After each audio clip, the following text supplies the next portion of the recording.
ಎಳೆಯರೆ, ಇಲ್ಲಿಯವರೆಗೆ ನಾವು the last man on earth ನಲ್ಲಿ ನೋಡಿದ್ದೇನಪ್ಪಾ ಅಂದ್ರೆ ಗೇಲ್ ಮತ್ತು ಎರಿಕಾ ಇಬ್ಬರು ಸೇರಿ ಮದುವೆ ಮಾಡ್ಕೊಂಡು ಬಿಡ್ತಾರೆ. ಯಾಕಂದ್ರೆ ಅವರ ಗ್ರೂಪ್ನಲ್ಲಿ ಮದುವೆ ಆಗೋಕೆ ಒಬ್ಬ ಗಂಡಸು ಇರಲಿಲ್ಲ. ಅದರಲ್ಲೂ ಗೇಲ್ ಒಬ್ಬಳೇ ತನ್ನ ಮಗುವನ್ನ ಸಾಕೋಕೆ ಆಗಲ್ಲ ಅಂತ ಎರಿಕಾ ಅವಳಿಗೆ ಹೆಲ್ಪ್ ಮಾಡ್ತಾಳೆ. ಇನ್ನೊಂದು ಕಡೆ ನೋಡಿದ್ರೆ ಕ್ಯಾರೋಲ್ ಮತ್ತು ಗೇಲ್ ಇಬ್ರು ಸೇರಿ ಆ ಜಸ್ಪರ್ ಹುಡುಗನ್ನ ಬುಟ್ಟಿಗೆ ಹಾಕಿಕೊಳ್ಳೋಕೆ ಟ್ರೈ ಮಾಡ್ತಿರ್ತಾರೆ. ಯಾಕಂದ್ರೆ ಅವನು ದೊಡ್ಡವನಾದ ಮೇಲೆ ತಮ್ಮ ಮಗಳನ್ನ ಮದುವೆ ಮಾಡ್ಕೊಂಡು ಜನಸಂಖ್ಯೆ ಜಾಸ್ತಿ ಮಾಡೋಕೆ ಸಹಾಯ ಮಾಡ್ಲಿ ಅಂತ ಅವರ ಪ್ಲಾನ್. ಆದ್ರೆ ಆ ಜಸ್ಪರ್ ಇದಾನಲ್ಲ, ಅವನಿಗೆ ಈ ಮದುವೆ ಗಿದುವೆ ಅಂದ್ರೆ ಅಷ್ಟಕ್ಕಷ್ಟೇ ಸ್ವಲ್ಪನೂ ಇಂಟರೆಸ್ಟ್ ಇರಲ್ಲ.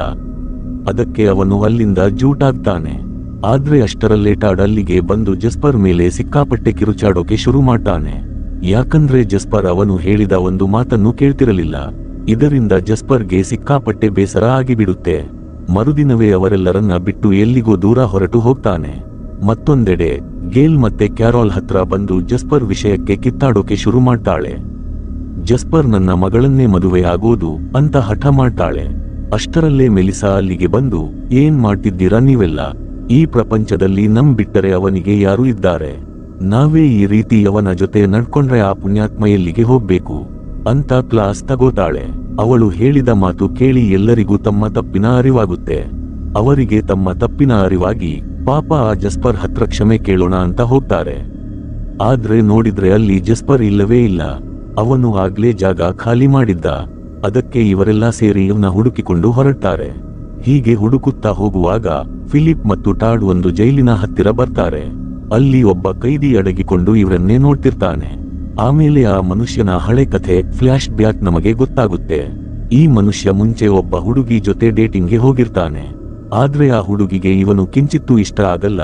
ಅದಕ್ಕೆ ಅವಳು ಅಲ್ಲಿಂದ ಎದ್ದು ಹೊರಟು ಹೋಗ್ತಾಳೆ. ಇವನು ಕೂಡ ಮನೆಗೆ ಬಂದು ಫ್ರಿಡ್ಜ್ ಓಪನ್ ಮಾಡಿದ್ರೆ ಒಳಗಡೆ ಒಂದು ಹೆಣ ಇರುತ್ತೆ. ಅಂದ್ರೆ ಇವನು ಸಾಧಾರಣ ಮನುಷ್ಯ ಅಲ್ಲ, ಒಬ್ಬ ಡೇಂಜರಸ್ ಸೀರಿಯಲ್ ಕಿಲ್ಲರ್. ಅದಾದ ಮೇಲೆ ಆರಾಮಾಗಿ ಅಡುಗೆ ಮಾಡ್ಕೊಂಡು ತಿಂದು ತನ್ನ ನಾಯಿನ ವಾಕಿಂಗ್ಗೆ ಕರ್ಕೊಂಡು ಹೋಗ್ತಾನೆ. ಆದ್ರೆ ವಾಪಸ್ ಬರೋ ಹೊತ್ತಿಗೆ ಮನೆ ಮುಂದೆ ಪೊಲೀಸ್ ಇರ್ತಾರೆ. ಇವನು ಎಸ್ಕೇಪ್ ಆಗೋಣ ಅಂತ ಕಾರ್ ಹತ್ತಿ ಸಿಟಿ ಬಿಟ್ಟು ಓಡ್ತಾನೆ. ದಾರಿ ಮಧ್ಯೆ ಕಾರ್ ಕೆಟ್ಟು ನಿಂತಾಗ ಲಿಫ್ಟ್ ಕೇಳ್ತಾನೆ. ಒಬ್ಬ ಪುಣ್ಯಾತ್ಮ ಇವನಿಗೆ ಹೆಲ್ಪ್ ಮಾಡೋಕೆ ಬಂದ್ರೆ ಇವನು ಅವನನ್ನೇ ಮುಗಿಸಿಬಿಟ್ಟು ಅವನ ಕಾರ್ ತಗೊಂಡು ಮೆಕ್ಸಿಕೋಗೆ ಪರಾರಿಯಾಗ್ತಾನೆ. ಅಲ್ಲಿಗೆ ಹೋಗಿ ತಾನು ಒಬ್ಬ ಪೇಂಟರ್ ಅಂತ ನಾಟಕ ಆಡೋಕೆ ಶುರು ಮಾಡ್ತಾನೆ. ಒಂದು ಸಲ ಇವನು ಒಬ್ಬನ ಪೇಂಟಿಂಗ್ ಬಿಡಿಸ್ತಿರುವಾಗ ಯಾವುದೋ ತರೋಕೆ ಅಂತ ಒಳಗಡೆ ಹೋಗ್ತಾನೆ. ಆ ಪೇಂಟಿಂಗ್ ಮಾಡಿಸಿಕೊಳ್ಳೋಕೆ ಬಂದವನು ನೀರು ಕುಡಿಯೋಣ ಅಂತ ಫ್ರಿಡ್ಜ್ ಓಪನ್ ಮಾಡಿದ್ರೆ ಅಲ್ಲಿ ಮನುಷ್ಯರ ಬಾಡಿ ಪಾರ್ಟ್ಸ್ ಕಟ್ ಮಾಡಿ ಇಟ್ಟಿರ್ತಾನೆ. ಅದನ್ನ ನೋಡಿ ಆ ಮನುಷ್ಯನಿಗೆ ಅದೆಲ್ಲಿಲ್ಲದ ಭಯ ಆಗಿ ಅಲ್ಲಿಂದ ಕಾಲ್ಕಿತ್ತಾನೆ. ಇವನು ಕೂಡ ಅವನು ನೋಡಿ ಹೆದರಿ ಒಂದು ಹೋಟೆಲ್ನಲ್ಲಿ ಹೋಗಿ ಅಡಗಿಕೊಳ್ತಾನೆ. ಇವನು ಅಂದುಕೊಂಡ ಹಾಗೆಯೇ ಆ ಮನುಷ್ಯ ಪೊಲೀಸ್ಗೆ ವಿಷಯ ತಿಳಿಸ್ತಾನೆ. ಮರುದಿನ ಬೆಳಗ್ಗೆ ಪೊಲೀಸರು ಬಂದು ಇವನನ್ನು ಅರೆಸ್ಟ್ ಮಾಡಿ ಜೈಲಿಗೆ ಹಾಕ್ತಾರೆ. ಜೈಲಲ್ಲೂ ಇವನು ಪೇಂಟಿಂಗ್ ಮಾಡೋ ನಾಟಕ ಬಿಡಲ್ಲ. ಅಲ್ಲಿ ಒಬ್ಬ ದಪ್ಪಗಿರೋ ಗೂಂಡಾನ ಪೇಂಟಿಂಗ್ ಮಾಡ್ತಾ ಇರ್ತಾನೆ. ಅವನನ್ನು ಸಾಯಿಸಬೇಕು ಅಂತ ಪ್ಲಾನ್ ಮಾಡ್ತಿರ್ತಾನೆ. ಆದ್ರೆ ಅಷ್ಟರಲ್ಲೇ ಆ ದಪ್ಪ ಮನುಷ್ಯ ದಡಬಡಾಯಿಸಿ ಕೆಳಗೆ ಬಿದ್ದು ಸತ್ತು ಹೋಗ್ತಾನೆ. ಯಾಕಂದ್ರೆ ಅವನಿಗೆ ವೈರಸ್ ಅಟ್ಯಾಕ್ ಆಗಿರುತ್ತೆ. ಹಂಗೆ ಮೆಲ್ಲಗೆ ಜೈಲಲ್ಲಿದ್ದ ಎಲ್ಲಾ ಕೈದಿಗಳು ಮತ್ತೆ ಪೊಲೀಸರು ಸತ್ತು ಹೋಗ್ತಾರೆ. ಕೊನೆಗೆ ಉಳಿಯೋದು ಇವನು ಮತ್ತೆ ಒಬ್ಬನೇ ಒಬ್ಬ ಪೊಲೀಸ್ ಮಾತ್ರ. ಕಾಲ ಕಳೆದಂತೆ ಆ ಪೊಲೀಸ್ ಮತ್ತೆ ಇವನು ಒಳ್ಳೆ ಫ್ರೆಂಡ್ಸ್ ಆಗ್ತಾರೆ. ಆಮೇಲೆ ಒಂದು ದಿನ ಆ ಪೊಲೀಸ್ ಇವನಿಗೆ ಊಟ ತಂದು ಕೊಟ್ಟು, ನಾನು ಈ ಜಾಗ ಬಿಟ್ಟು ಶಾಶ್ವತವಾಗಿ ಹೋಗ್ತಾ ಇದ್ದೀನಿ ಅಂತ ಹೇಳ್ತಾನೆ. ಅದನ್ನ ಕೇಳಿ ಈ ಕಿರಾತಕ, ಸರಿ ಹೋಗೋ ಮುಂಚೆ ಒಂದು ಸಲ ಲಾಸ್ಟ್ ಆಗಿ ಕೈ ಮಿಲಾಯಿಸು ಅಂತಾನೆ. ಪಾಪ ಆ ಪೊಲೀಸ್ ಇವನ ಮಾತು ನಂಬಿ ಕೈ ಕೊಟ್ಟಿದ್ದೆ ತಡ ಇವನು ಚಾಕು ತೆಗೆದು ಅವನ ಗಂಟಲನ್ನೇ ಸೀಳಿ ಹಾಕ್ತಾನೆ. ಆಮೇಲೆ ಅಲ್ಲಿಂದ ಎಸ್ಕೇಪ್ ಆಗೋಣ ಅಂತ ನೋಡ್ತಾನೆ. ಆದ್ರೆ ಮೇನ್ ಗೇಟ್ ಲಾಕ್ ಆಗಿರುತ್ತೆ. ಅದರ ಪಾಸ್ವರ್ಡ್ ಇವನಿಗೆ ಗೊತ್ತಿರಲ್ಲ. ಹೀಗೆ ವರ್ಷಗಳೇ ಕಳೆದು ಹೋಗುತ್ತೆ. ಏನೇ ಸರ್ಕಸ್ ಮಾಡಿದ್ರೂ ಹೊರಗೆ ಹೋಗೋಕೆ ಆಗಲ್ಲ ಅಂತ ಇವನಿಗೆ ಅರ್ಥ ಆಗುತ್ತೆ. ಇನ್ನು ನನ್ನ ಕಥೆ ಮುಗೀತು ಅಂತ ಇವನು ಏನು ಮಾಡಿಕೊಳ್ಳೋಕೆ ಹೋದಾಗ ಅಷ್ಟರಲ್ಲಿ ಹೊರಗಡೆ ಗಾಡಿ ಹಾರ್ನ್ ಸೌಂಡ್ ಕೇಳಿಸುತ್ತೆ. ನೋಡಿದ್ರೆ ಅಲ್ಲಿ ನಮ್ಮ ಫಿಲಿಪ್ ಮತ್ತೆ ಟಾಡ್ ಇರ್ತಾರೆ. ಫಿಲಿಪ್ ಮತ್ತೆ ಟಾಡ್ ಜಸ್ಪರ್ನ ಹುಡುಕುತ್ತಾ ಜೈಲಿನ ಒಳಗಡೆ ಬಂದಾಗ ಅವರಿಗೆ ಈ ಮನುಷ್ಯ ಎದುರಾಗ್ತಾನೆ. ಫಿಲಿಪ್, ಯಾರಪ್ಪ ನೀನು ಅಂತ ಕೇಳಿದ್ರೆ, ನನ್ನ ಹೆಸರು ಕಾರ್ಲ್, 2 ವರ್ಷದಿಂದ ಇಲ್ಲಿ ಸಿಕ್ಕಿ ಹಾಕಿಕೊಂಡಿದ್ದೀನಿ ಅಂತ ಸುಳ್ಳು ಹೇಳ್ತಾನೆ. ಇವರಿಗೆ ಯಾರೋ ಒಬ್ಬ ಸಿಕ್ಕನಲ್ಲ ಅನ್ನೋ ಖುಷಿಯಲ್ಲಿ ಅವನನ್ನ ಮನೆಗೆ ಕರ್ಕೊಂಡು ಬರ್ತಾರೆ. ಕ್ಯಾರೋಲ್, ಎರಿಕಾ ಮತ್ತೆ ಗೇಲ್ ಇವರನ್ನ ನೋಡಿ ಜಸ್ಪರ್ ಸಿಕ್ಕಿರಬಹುದು ಅಂದುಕೊಳ್ತಾರೆ. ಆದ್ರೆ ಈ ಹೊಸಬ ಕಾರ್ಲ್ನ ನೋಡಿ ಹೆದರಿ ಹೋಗ್ತಾರೆ. ಅಷ್ಟರಲ್ಲಿ ಫಿಲಿಪ್ ಅವನ ಮೇಲೆ ಗುಂಡು ಹಾರಿಸಿ ಸಾಯಿಸಿಬಿಡ್ತಾನೆ. ಆದ್ರೆ ಆಮೇಲೆ ಗೊತ್ತಾಗುತ್ತೆ ಅದೆಲ್ಲ ನಕಲಿ ಗನ್ ಅಂತ. ಫಿಲಿಪ್ ಮತ್ತೆ ಕಾರ್ಲ್ ಸೇರಿ ಇವರ ಜೊತೆ ಪ್ರ್ಯಾಂಕ್ ಮಾಡ್ತಿರ್ತಾರೆ. ಆಮೇಲೆ ಎಲ್ಲರೂ ಕೂತಿದ್ದಾಗ ಫಿಲಿಪ್ ಕೇಳ್ತಾನೆ, ಅಲ್ಲ ನೀನು ಒಬ್ಬನೇ ಜೈಲಿನಲ್ಲಿ ಹೆಂಗೆ ಉಳಿದುಕೊಂಡೆ ಅಂತ. ಅದಕ್ಕೆ ಕಾರ್ಲ್ ದೊಡ್ಡ ಸುಳ್ಳಿನ ಕಥೆ ಕಟ್ತಾನೆ. ನಾನು ಆ ಜೈಲಲ್ಲಿ ಸೆಕ್ಯೂರಿಟಿ ಗಾರ್ಡ್ ಆಗಿದ್ದೆ. ವೈರಸ್ ಬಂದಾಗ ಎಲ್ಲರೂ ಸತ್ತು ಹೋದ್ರು, ನಾನು ಮಾತ್ರ ಬಚಾವಾದೆ. ಜೈಲಿನ ಕೀಗಳೆಲ್ಲ ನನ್ನ ಹತ್ರಾನೇ ಇತ್ತು, ಆದ್ರೆ ಮೇನ್ ಡೋರ್ ಪಾಸ್ವರ್ಡ್ ಮರೆತು ಹೋಗಿದ್ದಕ್ಕೆ ಅಲ್ಲಿಂದ ಬರಕ್ಕೆ ಆಗ್ಲಿಲ್ಲ ಅಂತ ಹೇಳ್ತಾನೆ. ಜೊತೆಗೆ ನಾನು ಒಬ್ಬ ಪೇಂಟರ್ ಕೂಡ ಅಂತ ಬಿಲ್ಡಪ್ ಕೊಡ್ತಾನೆ. ಮರುದಿನ ಬೆಳಗ್ಗೆ ಕಾರ್ಲ್ ಮೆಲ್ಲಗೆ ಎರಿಕಾ ರೂಮ್ಗೆ ಹೋಗಿ ಏನೋ ವಾಸನೆ ಬರ್ತಿದೆಯಲ್ಲ ಅಂತ ಕೇಳ್ತಾನೆ.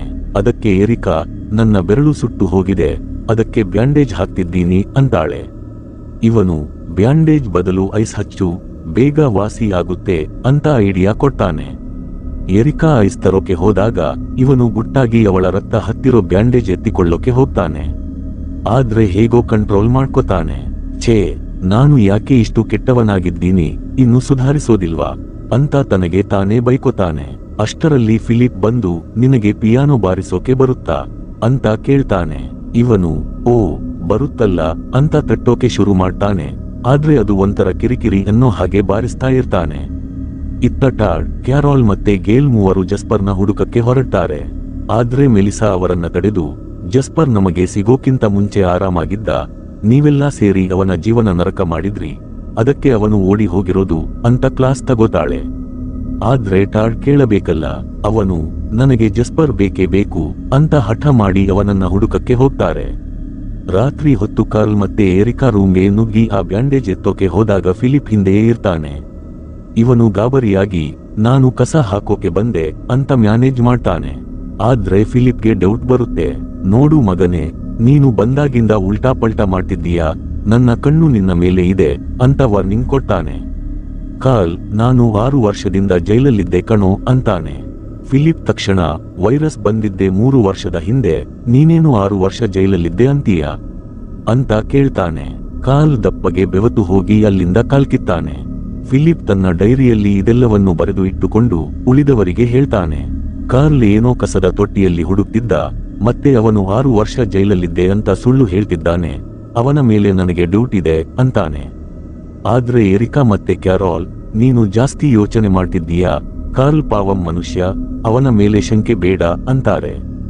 ಕೊನೆಯಲ್ಲಿ ಮೆಲಿಸಾ ಸ್ವಲ್ಪ ಊಟ ತಗೊಂಡು ಹೋಗಿ ರೋಡ್ ಮಧ್ಯದಲ್ಲಿ ಇಟ್ಟು ಬರ್ತಾಳೆ. ಅವಳು ಹೋದ ಮೇಲೆ ಜಸ್ಪರ್ ಬಂದು ಆ ಊಟ ಎತ್ಕೊಂಡು ಹೋಗ್ತಾನೆ. ಇನ್ನೊಂದು ಕಡೆ ಫಿಲಿಪ್ ಕಾರ್ಲ್ ಜೊತೆ ಸ್ವಲ್ಪ ಹೊತ್ತು ಮಾತಾಡಿ ಅಲ್ಲಿಂದ ಎದ್ದು ಹೋಗ್ತಾನೆ. ಫಿಲಿಪ್ ಮಗ ಇವನ್ನ ಬಿಡಬಾರದು ಅಂತ ಅಡಗಿಕೊಂಡು ನೋಡ್ತಾನೆ. ಅಲ್ಲಿ ಕಾರ್ಲ್ ಏನ್ ಮಾಡ್ತಿದ್ದ ಅಂದ್ರೆ, ಎರಿಕಾ ಸುಟ್ಟುಕೊಂಡಾಗ ಹಾಕಿದ್ದ ಆ ಹಳೆ ಬ್ಯಾಂಡೇಜ್ ಇತ್ತಲ್ಲ, ಅದನ್ನ ಚಹಾದಲ್ಲಿ ಅದ್ದಿ ಅದ್ದಿ ಸವಿಯುತ್ತಿದ್ದ. ಇದನ್ನ ನೋಡಿ ಫಿಲಿಪ್ಗೆ ವಾಂತಿ ಬಂದಷ್ಟು ಅಸಹ್ಯ ಆಗುತ್ತೆ. ಫಿಲಿಪ್ ತಕ್ಷಣ ಒಂದಷ್ಟು ಹಳೆ ಬ್ಯಾಂಡೇಜ್ ತಗೊಂಡು ಟಾಡ್ ಹತ್ರ ಹೋಗ್ತಾನೆ. ಅವನ ಮುಂದೆ ಅದನ್ನ ಚಹಾದಲ್ಲಿ ಅದ್ದಿ ನಾಲಿಗೆಲಿ ನೆಕ್ಕು ತರ ನಾಟಕ ಮಾಡ್ತಾನೆ. ಟಾಡ್, ಏನು ಇದು ಅಸಹ್ಯ ಅಂದಾಗ ಫಿಲಿಪ್ ಹೇಳ್ತಾನೆ, ಲೇ, ಆ ಕಾರ್ಲ್ ಮಾಡ್ತಿರೋದು ಇದನ್ನೇ ಕಣೋ ಅಂತ. ಇನ್ನೊಂದು ಕಡೆ ಕಾರ್ಲ್ ಎರಿಕಾನ ಪೇಂಟಿಂಗ್ ಮಾಡೋ ತರ ನಾಟಕ ಮಾಡ್ತಿರ್ತಾನೆ. ಸಡನ್ ಆಗಿ ತನ್ನ ಚಾಕು ಇರೋ ಪೆಟ್ಟಿಗೆ ಓಪನ್ ಮಾಡಿ ಅಲ್ಲಿಂದ ಜೂಟಾಗ್ತಾನೆ. ಎರಿಕಾ ಪೇಂಟಿಂಗ್ ನೋಡಿದ್ರೆ ಅದೊಂಥರ ಕಚಡ ತರ ಇರುತ್ತೆ. ಛೇ, ಇವನು ದೊಡ್ಡ ಪೇಂಟರ್ ಅಂತ ಬಿಲ್ಡಪ್ ಬೇರೆ ಅಂತ ಬೈಕೋತಾಳೆ. ಅಷ್ಟರಲ್ಲಿ ಫಿಲಿಪ್ ಮತ್ತೆ ಟಾಡ್ ಅಲ್ಲಿಗೆ ಬರ್ತಾರೆ. ಕಾರ್ಲ್ ಎಲ್ಲಿದ್ದಾನೆ ಅಂತ ಎರಿಕಾ ಕೇಳಿದಾಗ ಅವಳು ತೋರಿಸಿದ ದಾರಿಲಿ ಕಾರ್ಲ್ನ ಫಾಲೋ ಮಾಡ್ಕೊಂಡು ಹೋಗ್ತಾರೆ. ಕಾರ್ಲ್ ಗಾಡಿ ತಗೊಂಡು ಸ್ಮಶಾನಕ್ಕೆ ಹೋಗ್ತಾನೆ. ಅಲ್ಲಿ ಒಂದು ಹಳೆ ಗುಂಡಿನ ಅಗೆಯೋಕೆ ಶುರು ಮಾಡ್ತಾನೆ. ಫಿಲಿಪ್ ಮತ್ತೆ ಟಾಡ್ ಅಡಗಿಕೊಂಡು ನೋಡ್ತಾರೆ. ಅಲ್ಲಿ ಆ ಕಾರ್ಲ್ ಗಿರಾಕಿ ಆ ಸತ್ತಿರೋ ಹೆಣಗಳ ಬೆರಳುಗಳನ್ನ ಕಟ್ ಮಾಡಿಕೊಂಡು ತಿನ್ನೋಕೆ ಶುರು ಮಾಡ್ತಾನೆ. ಇದನ್ನ ನೋಡಿದ ಫಿಲಿಪ್ ಮತ್ತೆ ಟಾಡ್ಗೆ ಅಕ್ಷರಶಃ ಪ್ಯಾಂಟ್ ಒದ್ದೆ ಆದಷ್ಟು ಭಯ ಆಗುತ್ತೆ. ಅಪ್ಪ, ಇದು ಮನುಷ್ಯ ಅಲ್ಲ, ರಾಕ್ಷಸ ಅಂತ ಓಡಿ ಬಂದು ಎಲ್ಲರಿಗೂ ವಿಷಯ ಹೇಳ್ತಾರೆ. ಆ ಕಾರ್ಲ್ ಮನುಷ್ಯರನ್ನ ತಿನ್ನೋ ನರಭಕ್ಷಕ ಕಣ್ಣು, ಸ್ಮಶಾನದಲ್ಲಿ ಹೆಣ ತಿನ್ನುತ್ತಿದ್ದಾನೆ ಅಂದಾಗ ಎಲ್ಲರೂ ಗಡಗಡ ನಡುಗುತ್ತಾರೆ. ಅವನು ಮನೆಗೆ ಬರೋಷ್ಟರಲ್ಲಿ ಇವರೆಲ್ಲ ಕೈಲಿ ಸಿಕ್ಕಿದ್ದನ್ನ ಹಿಡ್ಕೊಂಡು ಮೇನ್ ಗೇಟ್ ಹತ್ರ ರೆಡಿ ಇರ್ತಾರೆ. ಕಾರ್ಲ್ ಬಂದ ತಕ್ಷಣ ಫಿಲಿಪ್ ಕೇಳ್ತಾನೆ, ಸ್ಮಶಾನದಲ್ಲಿ ಏನ್ ಮಾಡ್ತಿದ್ದೆ? ಸುಳ್ಳು ಹೇಳ್ಬೇಡ, ನಾನು ನೋಡಿದ್ದೀನಿ. ಕಾರ್ಲ್ ಒಪ್ಕೋತಾನೆ, ಹೌದು, ನಾನು ಮನುಷ್ಯರ ಮಾಂಸ ತಿನ್ನೋನು, ನಾನೊಬ್ಬ ಕ್ಯಾನಿಬಲ್. ನಿಮಗೆ ತುಂಬಾ ಡೌಟ್ ಇರಬಹುದು, ನಾಳೆ ಉತ್ತರ ಹೇಳ್ತೀನಿ ಅಂತ ಆರಾಮಾಗಿ ಮಲಗೋಕೆ ಹೋಗ್ತಾನೆ. ಆದ್ರೆ ಇವರಿಗೆ ನಿದ್ದೆ ಬರುತ್ತಾ? ಇವನು ನಿದ್ದೆಲಿ ನಮ್ನ ಎಲ್ಲಿ ಹಸಿಯಾಗಿ ತಿಂದು ಹಾಕುತ್ತಾನೋ ಅನ್ನೋ ಭಯಕ್ಕೆ ಅವನ ಕೈಕಾಲು ಕಟ್ಟಿ ಹಾಕ್ತಾರೆ. ಕಾರ್ಲ್ ಹೇಳ್ತಾನೆ, ನೋಡಿ ಗೆಳೆಯರೇ, ನಾನು ನಿಮ್ಮೆಲ್ಲರನ್ನ ಕೊಂದು ತಿನ್ನಬೇಕು ಅಂದೇ ಅಂದುಕೊಂಡಿದ್ದೆ. ಆದ್ರೆ ಇವಾಗ ನಾನು ಬದಲಾಗಿದ್ದೀನಿ, ಒಳ್ಳೆ ಮನುಷ್ಯ ಆಗಬೇಕು ಅಂತಿದ್ದೀನಿ. ಆದ್ರೆ ಯಾರೂ ಇದನ್ನ ನಂಬಲ್ಲ. ಮೆಲಿಸಾ, ಇವನನ್ನ ಮತ್ತೆ ಜೈಲಿಗೆ ಬಿಟ್ಟು ಬರೋಣ ಅಂತ ಐಡಿಯಾ ಕೊಟ್ಟಾಳೆ. ಅದರಂತೆ ಟಾಡ್ ಮತ್ತೆ ಫಿಲಿಪ್ ಹೋಗಿ ಅವನನ್ನ ಅದೇ ಜೈಲಲ್ಲಿ ಹಾಕಿ ಬೀಗ ಹಾಕ್ತಾರೆ. ಇತ್ತ ಮೆಲಿಸಾ ಶಾಪಿಂಗ್ ಮಾಡೋಕೆ ಹೋಗ್ತೀನಿ ಅಂತ ಸುಳ್ಳು ಹೇಳಿ ಜಸ್ಪರ್ನ ಮೀಟ್ ಮಾಡೋಕೆ ಹೋಗ್ತಾಳೆ. ಟಾಡ್ ನಿನ್ನನ್ನ ತುಂಬಾ ಮಿಸ್ ಮಾಡ್ಕೋತಿದ್ದಾನೆ, ವಾಪಸ್ ಬಾ, ಯಾರು ಏನೂ ಅನ್ನಲ್ಲ ಅಂತಾಳೆ. ಆದ್ರೆ ಜಸ್ಪರ್ ಬರಲ್ಲ ಅಂತಾನೆ. ಅತ್ತ ಟಾಡ್ ಜಸ್ಪರ್ನ ಹುಡುಕುತ್ತಾ ಹೋದಾಗ ಜೈಲು ಡೋರ್ ಓಪನ್ ಇರೋದು ನೋಡಿ ಶಾಕ್ ಆಗ್ತಾನೆ. ಕಾರ್ಲ್ ತಪ್ಪಿಸಿಕೊಂಡಿದ್ದಾನೆ ಅಂತ ಎಲ್ಲರಿಗೂ ಹೇಳಿದಾಗ ಮೆಲಿಸಾ ಗಾಬರಿ ಆಗ್ತಾಳೆ. ಅಯ್ಯಯ್ಯೋ, ಜಸ್ಪರ್ನ ನಾನೇ ಬಚ್ಚಿಟ್ಟಿದ್ದೆ, ಕಾರ್ಲ್ ಅವನನ್ನ ಏನಾದ್ರೂ ಮಾಡಿದ್ರೆ ಅಂತ ಓಡ್ತಾಳೆ. ಆದ್ರೆ ಅಷ್ಟರಲ್ಲಿ ಮನೆಯೊಳಗಿಂದ ಪಿಯಾನೋ ಸೌಂಡ್ ಕೇಳಿಸುತ್ತೆ. ನೋಡಿದ್ರೆ ಕಾರ್ಲ್ ಅಲ್ಲಿ ಕೂತು ಪಿಯಾನೋ ಬಾರಿಸುತ್ತಿದ್ದಾನೆ. ಕಾರ್ಲ್ ಹೇಳ್ತಾನೆ, ನನ್ನ ಒಳಗಡೆ ಇರೋ ಆ ಮಾಂಸ ತಿನ್ನೋ ರಾಕ್ಷಸನನ್ನ ತಡೆಯೋಕೆ ನನ್ನ ಕೈಲಿ ಆಗ್ತಿಲ್ಲ. ನಾನು ನಿಮ್ಮನ್ನೆಲ್ಲ ಸಾಯಿಸಿ ತಿನ್ನೋ ಮುಂಚೆ ನೀವೇ ನನ್ನನ್ನ ಕೊಂದು ಬಿಡಿ ಅಂತ ಕೇಳಿಕೊಳ್ತಾನೆ. ಸರಿ, ಇವನ್ನ ಬಿಟ್ರೆ ನಮ್ಗೆ ಉಳಿಗಾಲ ಇಲ್ಲ ಅಂತ ಕೊಲ್ಲೋಕೆ ಡಿಸೈಡ್ ಮಾಡ್ತಾರೆ. ಯಾರು ಕೊಲ್ಲಬೇಕು ಅಂತ ಲಾಟರಿ ಹಾಕಿದಾಗ ಕ್ಯಾರೋಲ್ಗೆ ಆ ಚಾನ್ಸ್ ಬರುತ್ತೆ. ಅವಳು ನಡುಗುತ್ತಾ ಇರೋದನ್ನ ನೋಡಿ ಫಿಲಿಪ್, ಬೇಜಾರ್ ಮಾಡ್ಕೋಬೇಡ, ನಾನೇ ಸಾಯಿಸ್ತೀನಿ ಅಂತ ಗನ್ ತಗೊಂಡು ಹೋಗ್ತಾನೆ. ಕಾರ್ಲ್ ಸಾಯೋ ಮುಂಚೆ ಒಂದು ಲಾಸ್ಟ್ ಆಸೆ, ನನಗೆ ಆ ರುಬಿಕ್ಸ್ ಕ್ಯೂಬ್ ಸಾಲ್ವ್ ಮಾಡೋಕೆ ಕೊಡು ಅಂತ ಕೇಳ್ತಾನೆ. ಫಿಲಿಪ್ ಅದನ್ನ ಕೊಟ್ಟು ಹೊರಗಡೆ ವೇಟ್ ಮಾಡ್ತಿರ್ತಾನೆ. ಕಾರ್ಲ್ ಆ ಕ್ಯೂಬ್ ಸಾಲ್ವ್ ಮಾಡಿದ್ದೇ ತಡ, ದಬಾ ಅಂತ ದೊಡ್ಡ ಬ್ಲಾಸ್ಟ್ ಆಗುತ್ತೆ. ಕಾರ್ಲ್ ಚಿಂದಿಯಾಗಿ ಹೋಗ್ತಾನೆ, ಯಾಕಂದ್ರೆ ಆ ಕ್ಯೂಬ್ ಒಳಗಡೆ ಬಾಂಬ್ ಇತ್ತು. ಫಿಲಿಪ್ ವಾಪಸ್ ಬಂದಾಗ ಎಲ್ಲರೂ ಏನಾಯ್ತು ಅಂತ ಕೇಳ್ತಾರೆ. ಫಿಲಿಪ್, ನಾನು ಸಾಯಿಸಿಲ್ಲ, ಅವನೇ ಪಟಾಕಿ ತರ ಸಿಡಿದು ಹೋಗ್ಬಿಟ್ಟ ಅಂತಾನೆ. ಆಮೇಲೆ ಇವರು ಅವನ ಅಂತ್ಯಕ್ರಿಯೆ ಮಾಡ್ತಾರೆ. ಎರಿಕಾ ಫಿಲಿಪ್ನ ಗ್ರೇಟ್ ಅಂತ ಹೊಗಳ್ತಾಳೆ. ಫಿಲಿಪ್ಗೆ ಫುಲ್ ಖುಷಿ. ರಾತ್ರಿ ಹೊತ್ತು ಕ್ಯಾರೋಲ್ ಹತ್ರ ಬಂದು, ನೋಡಿದ್ಯಾ ಎರಿಕಾ ನನ್ನ ಹೆಂಗೆ ಹೊಗಳಿದಳು ಅಂತ ಫುಲ್ ಬಿಲ್ಡಪ್ ತಗೋತಾನೆ. ಇನ್ನೊಂದು ಕಡೆ ಟಾಡ್ ಹೊರಗಡೆ ಬೆಡ್ ಹಾಕುತ್ತಿರ್ತಾನೆ. ಒಟ್ಟಿನಲ್ಲಿ ಆ ಸೀರಿಯಲ್ ಕಿಲ್ಲರ್ ಕಥೆ ಹಂಗೆ ಮುಕ್ತಾಯ ಆಗುತ್ತೆ.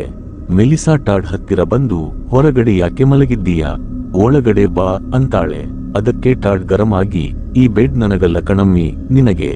ಸುಳ್ಳುಗಾರರು ಮತ್ತೆ ಮೋಸಗಾರರು ಹೊರಗಡೆ ಮಲಗಬೇಕು ಅಂತ ಇದನ್ನ ರೆಡಿ ಮಾಡಿದ್ದೀನಿ ಅಂತಾನೆ.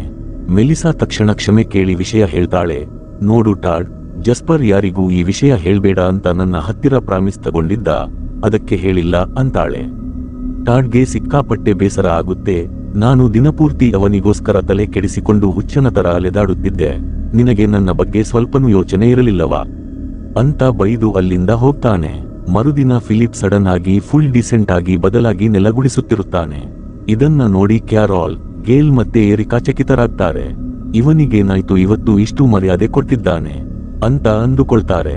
ಇನ್ನೊಂದೆಡೆ ಮೆಲಿಸಾ ಜಸ್ಪರ್ಗೆ ಊಟ ತಗೊಂಡು ಹೋಗುವಾಗ ಟಾಡ್ ಗುಟ್ಟಾಗಿ ಅವಳನ್ನ ಫಾಲೋ ಮಾಡ್ತಾನೆ.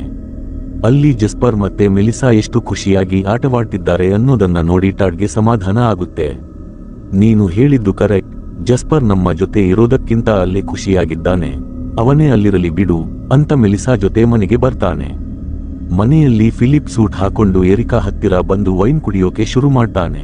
ಇವತ್ತು ಯಾರೋ ನನ್ನನ್ನ ತುಂಬಾ ಹೊಗಳಿದ್ದಾರೆ, ಅದಕ್ಕೆ ಖುಷಿಯಾಗಿ ಪಾರ್ಟಿ ಮಾಡ್ತಿದ್ದೀನಿ ಅಂತಾನೆ. ವೈನ್ ಕುಡಿತಾ ಇರುವಾಗ ಎರಿಕಾ ಅಕಸ್ಮಾತ್ ಫಿಲಿಪ್ ಕೈ ಹಿಡ್ಕೋತಾಳೆ.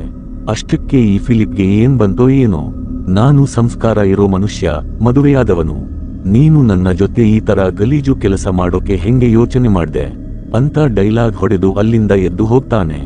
ಎರಿಕಾಗೆ ಸಖತ್ ಕೋಪ ಬರುತ್ತೆ. ಈ ಕಡೆ ಮೆಲಿಸಾ ಟಾಡ್ ಹತ್ತಿರ ಬಂದು, ನೋಡು ಟಾಡ್, ನನಗೆ ಇವಾಗಲೇ ತಾಯಿ ಆಗೋಕೆ ಇಷ್ಟ ಇಲ್ಲ, ಆದ್ರೆ ನೀನು ತಂದೆ ಆಗಬೇಕು ಅಂತ ನನಗೆ ಆಸೆ ಇದೆ. ನೀನು ಗೇಲ್ ಜೊತೆ ಸೇರಿ ಮಗು ಮಾಡ್ಕೋ ಅಂತ ಐಡಿಯಾ ಕೊಡ್ತಾಳೆ. ಇಬ್ರು ಗೇಲ್ ಹತ್ತಿರ ಹೋಗಿ ಕೇಳಿದಾಗ ಅವಳು ಸ್ವಲ್ಪ ಟೈಮ್ ಬೇಕು ಅಂತಾಳೆ. ಆದ್ರೆ ಎರಿಕಾ ಮಾತ್ರ ಇದಕ್ಕೆ ಒಪ್ಪಲ್ಲ, ಗೇಲ್ಗೆ ಬೇಡ ಅಂತಾಳೆ. ಆದ್ರೆ ರಾತ್ರಿ ಡಿನ್ನರ್ ಮಾಡುವಾಗ ಟಾಡ್ ಎಲ್ರ ಮುಂದೆ ಗೇಲ್ ನನ್ನ ಮಗುವಿನ ತಾಯಿ ಆಗೋಕೆ ಒಪ್ಪಿಕೊಂಡಿದ್ದಾಳೆ ಅಂತ ಅನೌನ್ಸ್ ಮಾಡಿಬಿಡ್ತಾನೆ. ಆಗ ಗೇಲ್ ಅವನನ್ನ ಸೈಡ್ಗೆ ಕರ್ಕೊಂಡು ಹೋಗಿ, ನನ್ನಿಂದ ಇದು ಸಾಧ್ಯವಿಲ್ಲ ಅಂತ ಶೂಟ್ ಮಾಡ್ತಾಳೆ. ಟಾಡ್ ಫುಲ್ ದೇವದಾಸ ತರ ಆಗ್ಬಿಡ್ತಾನೆ. 6 ತಿಂಗಳು ಕಳೀತವೆ. ಟಾಡ್ ಇನ್ನೂ ಆ ಬೇಸರದಲ್ಲೇ ಇರ್ತಾನೆ. ಮನೆಯಲ್ಲೆಲ್ಲ ಆಟದ ಟ್ರೈನ್ ಹಾಕೊಂಡು ಮಗುವಿನ ತರ ಆಡ್ತಿರ್ತಾನೆ. ಕ್ಯಾರೋಲ್ ಮತ್ತೆ ಪ್ರೆಗ್ನೆಂಟ್ ಆಗಿರ್ತಾಳೆ. ಆದ್ರೆ ಟಾಡ್ಗೆ ಬೇಜಾರಾಗುತ್ತೆ ಅಂತ ತನ್ನ ಹೊಟ್ಟೆನ ಬಟ್ಟೆಲಿ ಮರೆಸಿಕೊಳ್ಳುತ್ತಿರ್ತಾಳೆ. ಫಿಲಿಪ್ಗೆ ಒಂದು ಪ್ಲಾನ್ ಬರುತ್ತೆ. ಟಾಡ್ನ ಹೊರಗಡೆ ಕರ್ಕೊಂಡು ಹೋಗಿ, ಲೇ ಟಾಡ್, ಮಕ್ಳಾದ್ರೆ ಲೈಫ್ ಹಾಳಾಗುತ್ತೆ ಕಣೋ, ಬರೀ ಡೈಪರ್ ಚೇಂಜ್ ಮಾಡೋದೇ ಆಗುತ್ತೆ ಅಂತ ಮಕ್ಕಳ ಬಗ್ಗೆ ಕೆಟ್ಟದಾಗಿ ಮಾತಾಡಿ ಬ್ರೈನ್ ವಾಶ್ ಮಾಡೋಕೆ ಟ್ರೈ ಮಾಡ್ತಾನೆ. ಅಷ್ಟರಲ್ಲಿ ಕ್ಯಾರೋಲ್ ಬಂದು ನಾನು ಮತ್ತೆ ಪ್ರೆಗ್ನೆಂಟ್ ಅಂದಾಗ ಫಿಲಿಪ್ ತಾನೇ ಶಾಕ್ ಆಗಿ ನನಗೆ ಇನ್ನೊಂದು ಮಗು ಬೇಡಪ್ಪ ಅಂತ ನಾಟಕ ಮಾಡ್ತಾನೆ. ಇದೆಲ್ಲ ನೋಡಿ ಟಾಡ್ಗೆ ತನ್ನ ತಪ್ಪಿನ ಅರಿವಾಗಿ ಶೇವ್ ಮಾಡ್ಕೊಂಡು ನೀಟಾಗಿ ರೆಡಿಯಾಗಿ ಬಂದು ನಾನು ಈ ಬೇಸರದಿಂದ ಹೊರಗೆ ಬಂದಿದ್ದೀನಿ ಅಂತಾನೆ. ಆಗ ಗೇಲ್ ಬಂದು ಒಂದು ಸರ್ಪ್ರೈಸ್ ಕೊಡ್ತಾಳೆ, ನಾನು ನಿನ್ನ ಮಗುವಿನ ತಾಯಿ ಆಗೋಕೆ ರೆಡಿ ಇದ್ದೀನಿ. ನಮ್ ಎರಿಕಾ ಮಗಳಿಗೂ ಒಬ್ಬ ತಮ್ಮ ಅಥವಾ ತಂಗಿ ಬೇಕು ಅಲ್ವಾ, ಅದಕ್ಕೆ ನಾನು ಒಪ್ಪಿಕೊಂಡೆ ಅಂತಾಳೆ. ಟಾಡ್ಗೆ ಎಲ್ಲಿಲ್ಲದ ಖುಷಿ ಆಗಿ ಎಲ್ಲರೂ ಒಬ್ಬರಿಗೊಬ್ಬರು ಅಪ್ಪಿಕೊಳ್ಳುತ್ತಾರೆ. ಕಥೆ ಇಲ್ಲಿಗೆ ಮುಗಿಯುತ್ತೆ ಅಂದುಕೊಳ್ಳುವಾಗ ಫಿಲಿಪ್ ಬಲೂನ್ಗೆ ಕಟ್ಟಿ ಹಾರಿಸಿದ್ದ ಆ ಗಲೀಜು ಡೈಪರ್ ಇದೆಯಲ್ಲ, ಅದನ್ನ ಎಲ್ಲೋ ದೂರದಲ್ಲಿ ಒಬ್ಬ ಅಪರಿಚಿತ ಮನುಷ್ಯ ಕೈಗೆ ಹಿಡಿದುಕೊಳ್ಳುತ್ತಾನೆ. ಅಂದ್ರೆ ಈ ಪ್ರಪಂಚದಲ್ಲಿ ಇವರನ್ನು ಬಿಟ್ಟು ಇನ್ನೂ ಬೇರೆ ಮನುಷ್ಯರು ಬದುಕಿದ್ದಾರೆ ಅಂತ ಅಲ್ಲಿಗೆ ಕಥೆ ನಿಲ್ಲುತ್ತೆ.